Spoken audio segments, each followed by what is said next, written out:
Hello, my name is Julie and it is still Friendathon. Welcome to part 2 of the Friendathon vlog. If you haven't watched part 1 of the vlog, you can watch that here. That's days 1 through 5 of this 10-day readathon, and now we're doing 6 through 10. So in the last vlog, I read a total of 3.5 books, and in this one, I am going to read the other 3.5. Short story update. I read over yesterday and today, I read 2 stories, the longest one and the shortest one. The longest one is called 72 Letters. And again, like Tower of Babel, it is set in this Hebrew-inspired world. This is a alternate history set in like the 1800s where the Hebrew myths of like homunculi and golems and, you know, the true name of something, being able to bring something to life. And our main character is someone who works building different technologies with these abilities, and he is trying to develop automatons who can make automatons, and he is approached by scientists with a troubling discovery. Honestly, I thought that one was gonna have a little bit more of like an answer at the end. I think it did some interesting world building things, although it did, because it's so short but also high level, kind of had to info dump a lot. But I thought that the concepts that we covered were really interesting. And then the shortest story in here is 3 pages long, and it's written as like a scientific article, or like an article to subscribers of some sort of scientific newspaper that is about humans created meta-humans.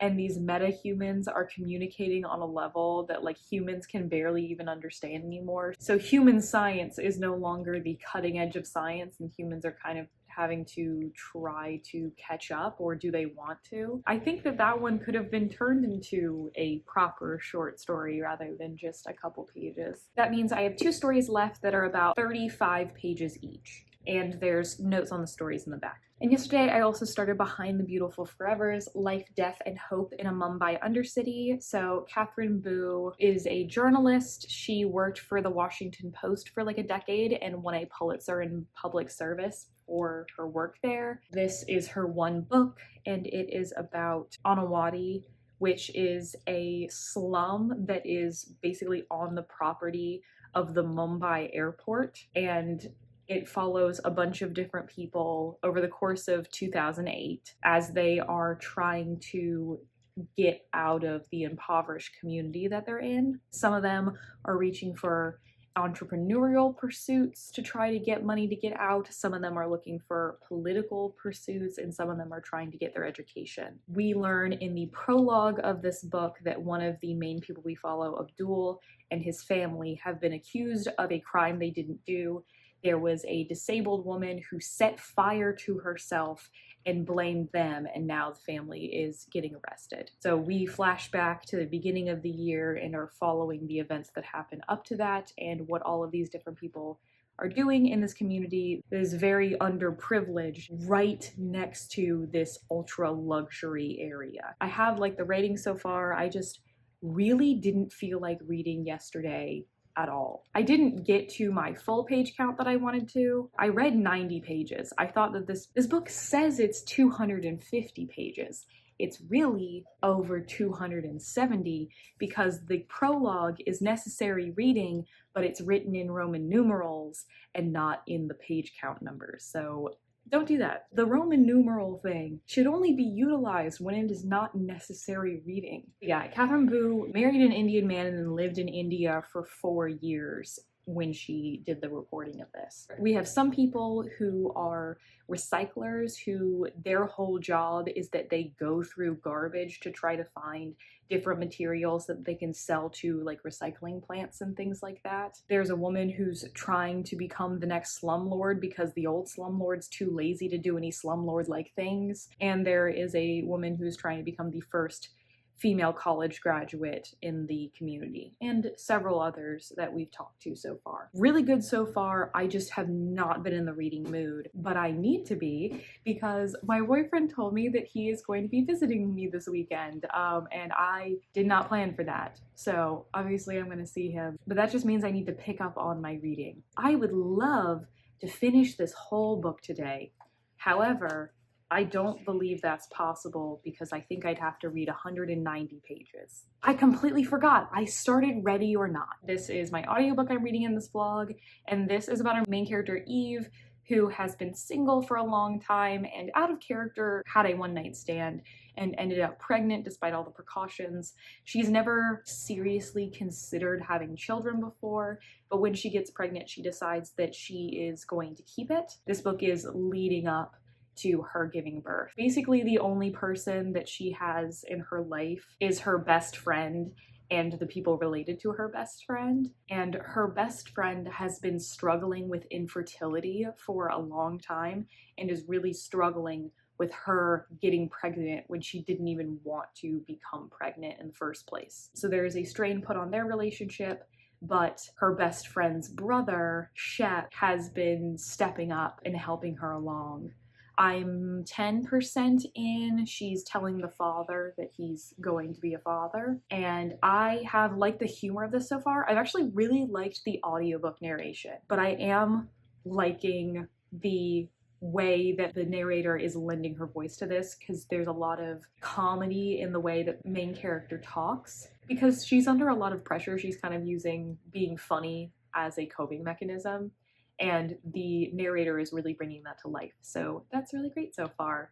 I hope that everything goes well with the best friend, because in the synopsis of the book, it does not say that the main strain between them is about infertility. And I'm like, oh, please let this turn out okay and nobody be turned into a villain. So liking it so far, but my main priority today is going to be Behind the Beautiful Forevers. Got a couple of things to do, but mostly just reading.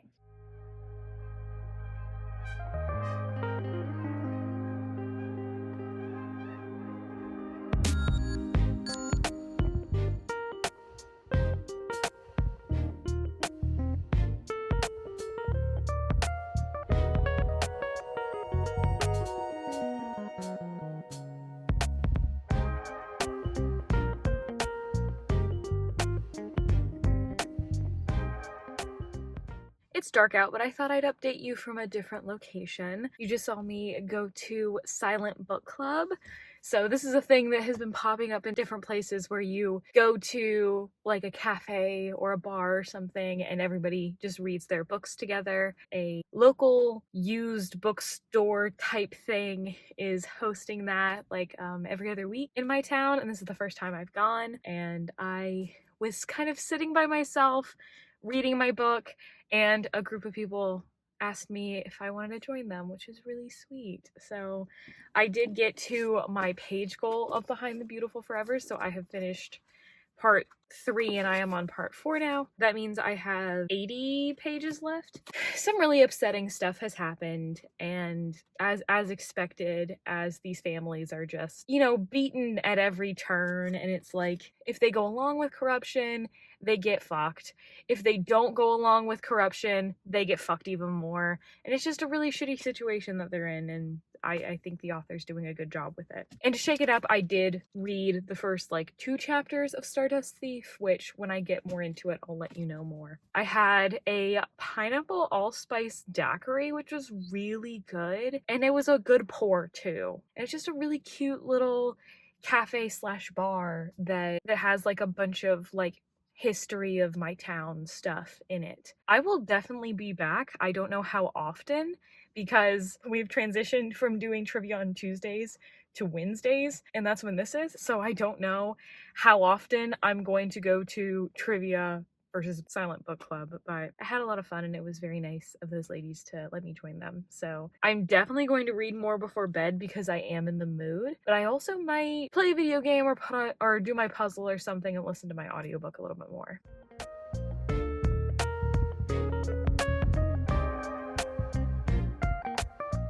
Hi, welcome to day 7. So last night I didn't read any more of my physical books, but I did spend a good amount of time playing Zelda. I actually made a lot of progress compared to the last several times I've played where I have gotten nothing done. I got to the 50% mark of Ready or Not. I am really enjoying this one.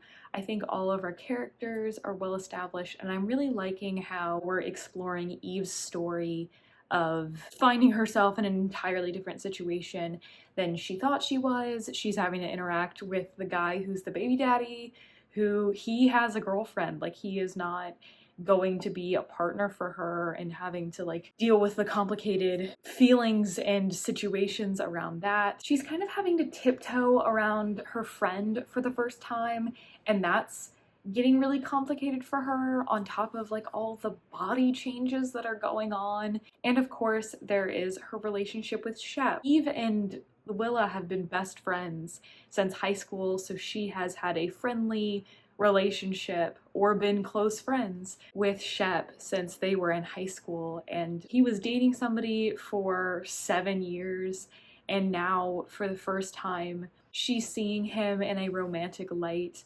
I think he's a really cute love interest. He is extremely sweet. He is nice to her at every turn and very accommodating, always thinking ahead of what she's going to need. It's just so sweet seeing them interact. Katie nails her romance recommendations for me, because I think we both have the same taste of like, we want zero problematicness in our romance, and like the kinder the love interest, the better. The humor I have been really liking. Our main character feels like she's talking like a normal person and being funny. But there was one line, one of my least favorite things when a romance book does is describe how somebody smells, which maybe I just have a bad nose, but it's like, he smelled like the forest and one other thing, and this is a direct quote, bar soap white as snow. So otherwise, everything's been great. And of course, I have read my short story for today, and that was Hell is the Absence of God. This is the 7th of 8. And I think it's interesting, I had no idea how many of these stories would be tied into religion in one way or the other. So this is the 3rd out of the 7 that I've read that relate to like the Abrahamic God in one way or another, to different levels of intensity. And this one was very in your face. And I'll say, by a mile, this is my second favorite story. Like, I feel like everything else has been like down here. Story of your life's here. This is there. This is a good one. What I want from a short story is for it to make me think really hard about something in a short amount of time. And basically what is in this story is that the world sees the effects of heaven, God, and angels all the time. Constantly, there are angels that just show up on earth and like will bless somebody or damn somebody. Them popping up will kill people, and you can physically see somebody's soul going to heaven or hell. And people occasionally can see peeks into hell where it's just a normal existence, except God isn't there. And so we mostly follow one person, but there are 3 people that we interact with, and all of them have had different but complicated relationships with God. There is a person who was hurt by God and now feels the pressure to become devout. A person who was blessed by God who now feels confused about that blessing. And a person who's devout but has had zero interaction, good way or bad way, with these very literal acts of God that appear to a lot of people. I just think the way that this was written was really interesting. I think it covered so many different like what ifs in this scenario, and I just thought it was really fascinating to see how the world has been shaped by this very physical, literal interpretation of God in everyone's face all the time, and how there are still people who do not like follow this God. Really fascinating one, and I think it definitely had the correct structure of a short story that I'm looking for, particularly in that ending. It looks like the storm could get bad tonight. It honestly hasn't been bad much at all today. So what am I going to do? You know what? This is what my bingo board is looking like now. So I only have a few that I haven't checked off yet. Basically, I just need to do those last 2 Instagram posts. I need to finish the books that I have started and maybe read at the same time as somebody else, and then I'm done. Unless I want to count that reading with the silent book club counted, because the three of us are not all in the same time zone, so that might just be easier. But very happy with my progress here. Of course, I created the bingo board, so that makes it easier for me, but oh well. I finished Behind the Beautiful Forevers, and this book did a really great job of doing exactly what it set out to do. Catherine Boo has spent like her entire reporting career going to impoverished communities and studying what has kept people in poverty and if there are ways to get out of it, and talking about corruption and different systemic problems. I feel like I'm not going to talk about this very intelligently, but I can pull a quote from towards the end of the book. "Poor people didn't unite. They competed ferociously amongst themselves for gains as slender as they were provisional. And this undercity strife created only the faintest ripple in the fabric of the society at large. The gates of the rich, occasionally rattled, remained unbreached. The politicians held forth on the middle class. The poor took down one another, and the world's great unequal cities soldiered on in relative peace." These people, opportunities are taken away from them at every turn, kind of what I was talking about in lessons in chemistry, but like they are not given secure educations, that it's extremely hard for them to find job opportunities, and they're living in a place that is so toxic that they are, you know, contracting diseases and not as healthy or strong. They're malnourished compared to other people around them that have more opportunities and more money. There's so many times where like the police get involved in something and they're asking for bribes all the time, and that's just making the poor poorer and at the mercy of these people in power. And also in this, we do see how elections are being rigged to make it so that change that most of the people are wanting here isn't going to be enacted. I think this did a good job succinctly talking about all the things that it wanted to go over. So this was a good one. I get why it got the accolades that it did. I'm not going to rate it because I don't normally rate this type of nonfiction. Definitely different from what I normally read, but it was insightful. I still have 25 more pages left of my reading goal for today, so I'll get that done in Stardust Thief, but I'll probably play a little bit of a video game and listen to my audiobook. Alrighty, it is day 8 and I have finished Stories of Your Life and Others. I have read the final story, and that final story is Liking What You See, a documentary. And so this story is told documentary style. We see a bunch of different perspectives all smushed together, all giving different ideas about this.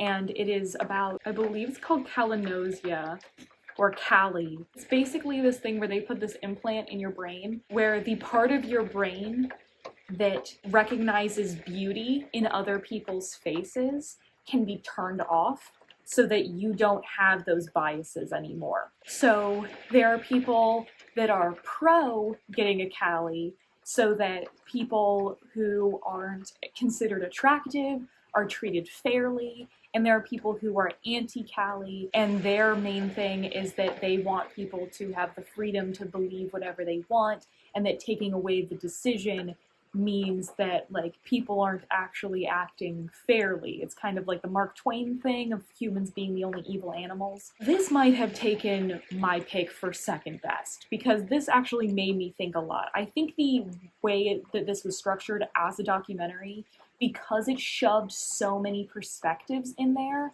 made it way more interesting because it broadened the conversation so much. And I thought the ending, which I wasn't expecting a twist there, it had a little bit of twist. I thought that was super interesting. So it kind of felt like those like scientific ethics questions you get in school. Like when you talk about like genetic engineering.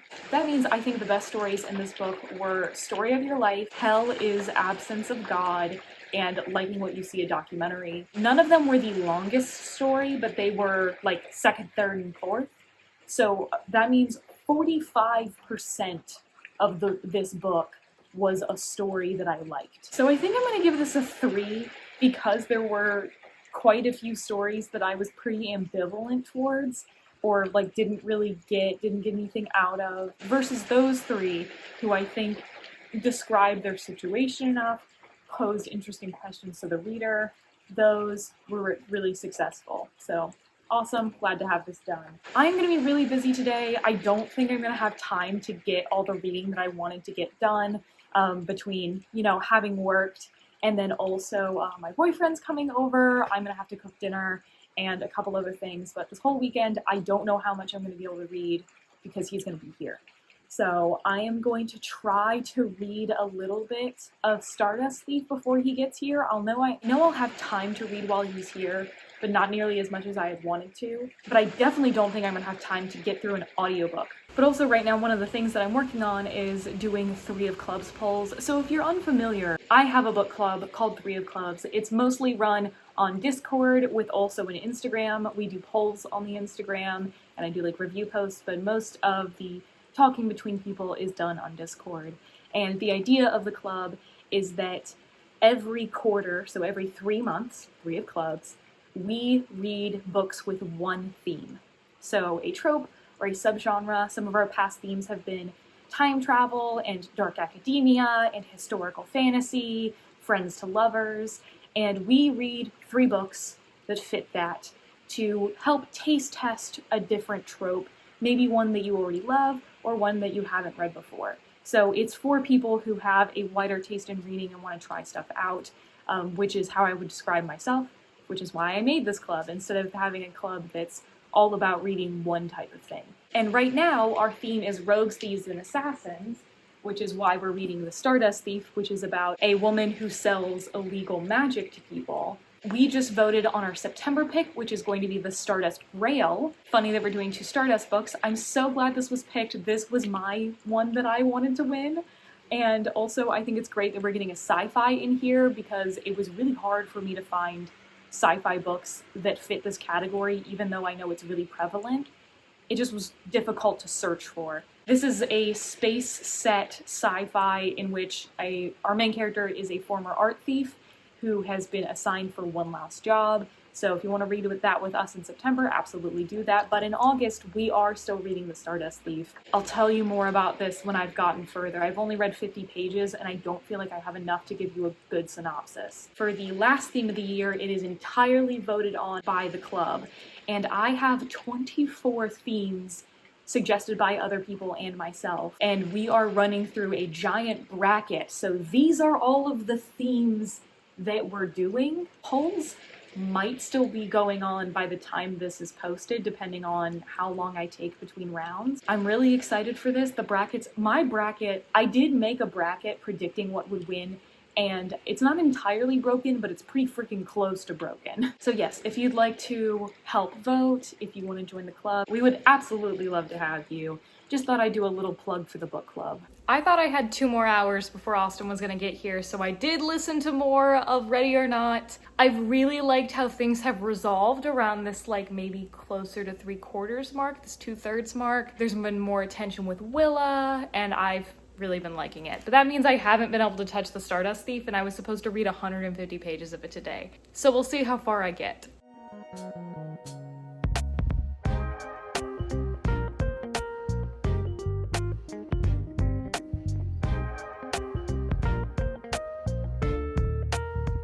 It is day 9, 2 books left and 36 hours to go, and I did get through a good amount of stuff yesterday. In Ready or Not, I got to the 9.5 hour mark out of like 11 hours. Everything's going exactly how I want it to. I love our main character, and I love like the realizations she's having about herself, and I think all of the developments of relationships she's having with all the different people in her life has been great. It's definitely getting at least a 4-star. And I also got to the 150 page mark of Stardust Thief, so I can tell you a little bit more about it. We have 3 characters that we're following.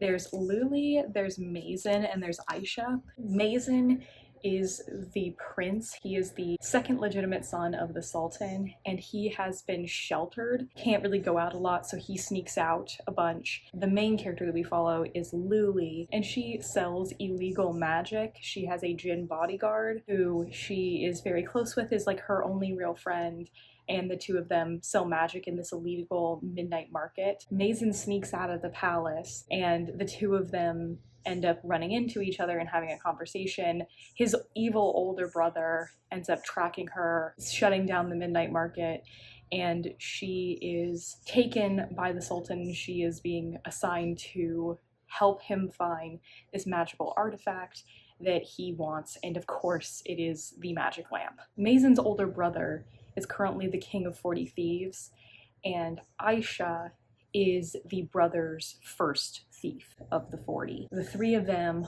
are going out on this adventure, but Mazen is magically disguised as his brother. Have a lot of people, especially in the Sultan's area, like the Sultan and people who follow him want all jinn to die, versus Lily and a lot of the characters that we follow are like, maybe we shouldn't be taking out all of these people. We've had comments of like, is this YA or is this adult? I feel like this is one of those books that could straddle either. There's nothing about this that makes it distinctly either. I have been getting through it quickly, but I just haven't been able to read very much. But I will be able to read a lot more tomorrow because Austin, unfortunately, is leaving in the afternoon rather than the evening, but that means my evening is open. Yesterday, we watched Starstruck, which is the Dimension 20 show that I've got him to watch. I started him off on Mentopolis. He loved that, and now we're watching this one, so it's ironic that he's watched 2 seasons and neither of them have been run on D&D, but if you don't watch Dimension 20, if you love like sci-fi comedy stuff, I feel like you have to watch Starstruck. It's one of their strongest seasons. Right now we're watching the Olympics. The US women are playing for gold and they're currently up a gold, so we're probably gonna go out to dinner tonight, but because the weather has been so shoddy, we're probably just gonna stay in the house. Like, this is the first time we've had sunshine in a while, and it's probably gonna be going away soon. So, but it seems doable that I'll complete this.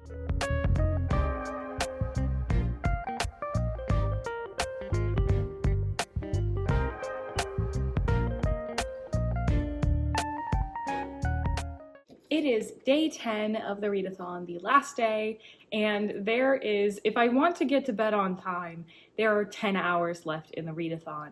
I did get to the 250 page mark of 450, so that means I only have 200 physical pages to try reading, and I have that hour and a half still of Ready or Not. I thought I was gonna listen to that before bed, but I was dead tired. I didn't expect Austin to be coming to see me. It was very nice of him too. This is one of the first times we've been able to see each other since becoming medium distance. We have been long distance like the entire time that we've been dating for like 2 years. We've never been in the same city for more than a month.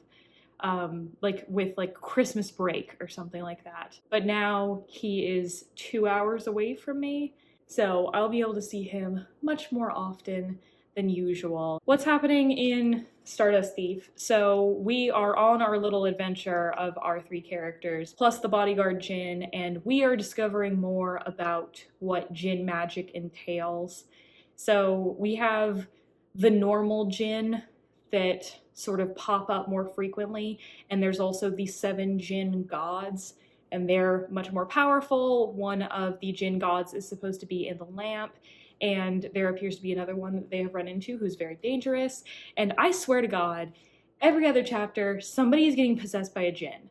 So many people are getting possessed by Jin that like these characters cannot trust or should not trust that anybody is ever who they say they are, for real. Our 2 female characters are kind of fightery people, but our prince boy, he doesn't know shit. He's a storyteller, but he is not like good at what he's doing because it's supposed to be his brother that's going. So he is now finding out stuff about the magic that seems to be impacting him. It's going well. Obviously, I haven't been giving it the prime attention I should have given it, but now I will be able to. So I have 200 pages left. If I normally read a page a minute or 60 pages an hour, then I should, if I read this straight and didn't have a single distraction, read this in less than 4 hours. However, we know that's not going to happen. So I think I'm going to break this into 50-page chunks. I'll update you between each 50-page chunk. I don't know. I would love to finish the readathon, and I'm surprised I could. I guess I'll get started on this. It's like 2 hours later, and I only got to that 50-page mark. I have been on my phone constantly, so I'm putting my phone away. I'm going to give myself a 20-minute break, and I'm not going to be on my phone.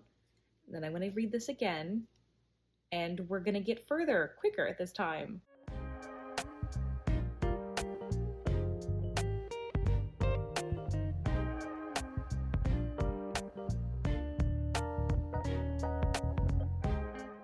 It's been a little bit over an hour, and I finished those 50 pages, so putting my phone away definitely helped.